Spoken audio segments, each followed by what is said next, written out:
Pemirsa, tim jaksa penyidik pada Direktorat Penyidikan Jaksa Agung Muda Tindak Pidana Khusus Kejaksaan Agung menyita barang bukti terkait kasus dugaan korupsi di PT Asuransi Angkatan Bersenjata Republik Indonesia. Dari barang yang disita Kejagung diantaranya milik tersangka Heru Hidayat dan Beni Cokro Saputro.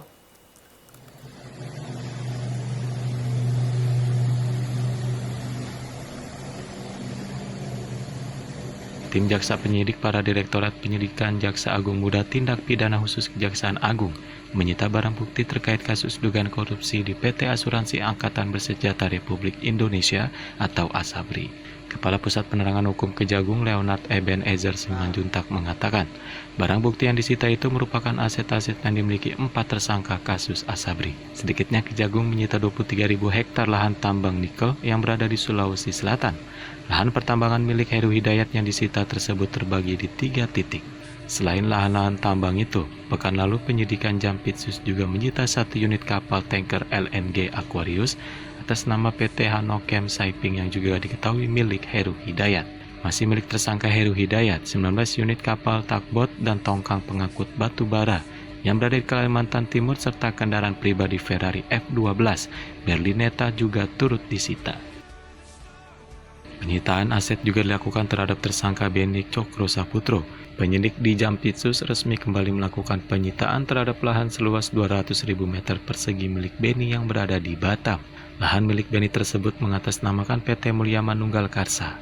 Sampai saat ini total luas lahan yang disita dari tersangka Beni Cokro Saputro sekitar 430 hektar.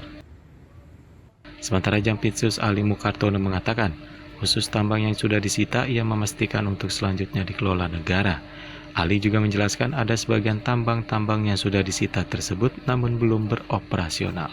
Ali pun menegaskan semua aset sitaan tersebut nantinya akan dijadikan sumber pengganti keuangan negara dalam kasus ASABRI yang merugikan keuangan negara, yaitu 23,7 triliun rupiah. Fakih Fatur Rahman, Dikda TV melaporkan dari Jakarta. Ya, jadi kita akan periksa secara keseluruhan, termasuk barang bukti, termasuk pidana yang lain, misalnya denda, uang pengganti, itu kita cek semua. Jadi tidak semata-mata misalnya begini, Sahmirwan sama siapa? Hendisman Rahim itu kan sudah sesuai tuntutan. Nah, tetapi apakah dia dijatuhi hukuman denda atau tidak, kita belum tahu. Belum dapat. Karena di korupsi itu kan pidana badan dengan denda itu kan dan. Nah, itu cek dulu gitu nanti. Kalau enggak ya, kalau sudah sesuai, berarti kita kan tidak perlu kasasi. Kita hanya membuat kontra memori kasasi kan kalau tidak kasasi. Nah itu kan, tapi kalau itu yang begitu tidak ada nanti dalam laporannya, ya kita tetap kasasi untuk pemenuhan yang dimaksud undang-undang. Nah itu kita cek semua nanti.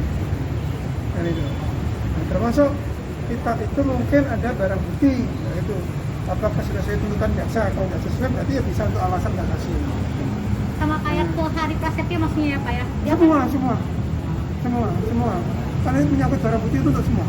Pak, karena ini masih dalam proses, lalu terkait eksekusi untuk penyitaan aset-aset Jiwasraya itu juga belum bisa dilakukan. Oh, belum kan. Kalau dia masih kasasi gimana nanti? Kan hari terakhir tanggal 12. Kita tunggu lah. Kalau dia begitu kasasi, atau kita yang kasasi, berarti kan belum ingkrah.